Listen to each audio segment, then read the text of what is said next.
Au cœur de la poésie, affluent et refluent les marées. Quand le territoire humain, tantôt se fait interne, tantôt se fait externe, en cet exact lieu du littoral où s'embarquer pour la mise en route vers le pays d'avant. De la terre océane à l'océan terrestre, grandit cette unique marge de notre présence au cœur de toute chose. De ce qui ne cesse d'habiter en son être comme en son éternel et véritable présent. Poésie devient alors cela même qui nous libère en vue de notre être.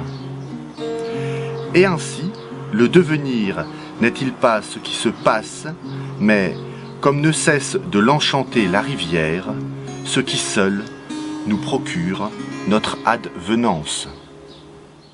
Remuant les roseaux en semblant de désordre, le vent s'active en salutation de feuilles et transcrit au partage de chaque branche le mouvement silencieux et tranquille de l'âme. L'onde se départage en paix sans s'amoindrir devant l'obstacle dont elle ne veut médire. Imiter la nature fait désormais partie des ruines du destin, où s'obscurcit la vie, et le poète, au fil des choses, suit un cours, à nul autre semblable en teneur d'amour. Patient du seuil où chaque chose a son ciel, en ses marches, où l'humus et la boue enrichissent de fraternelle dignité le passage, toujours salué d'espérance du temps en son langage.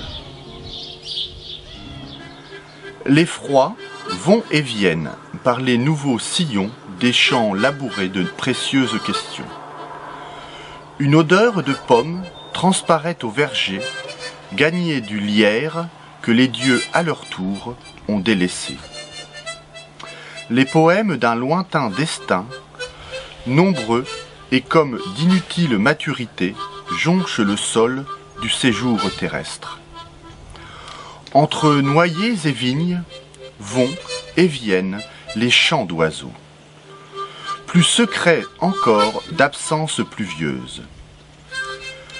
Comme, au hasard, se répartissent les fruits à même des chemins qu'aucune heure humaine ne viendra plus tracer. Qui donc, à nouveau, saura cueillir les mots issus des sèves obscures du corps? Et qui donc, à nouveau, saura procurer passage, l'esprit serein et l'âme remplie d'âge, aux réponses du divin renouveau, amoureusement pétries de miel et d'or. Chacun, ce jour, s'en va en fête de ses morts et jette ainsi les ancres au large du port de ses souvenirs et de sa pitié. Mais quelle tombe où vous retrouvez, vous, morte racine de solitude et parenté de notre finitude.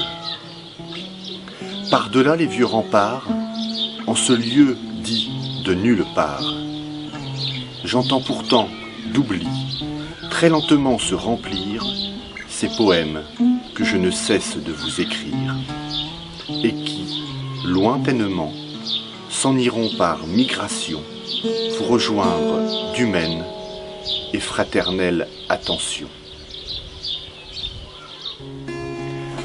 Entre les rizières s'en va le fleuve, paisiblement.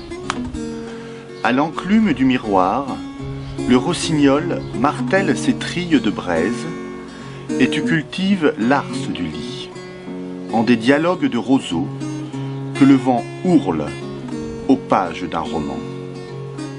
Et toujours, quelque part, inventer de la liberté pour vivre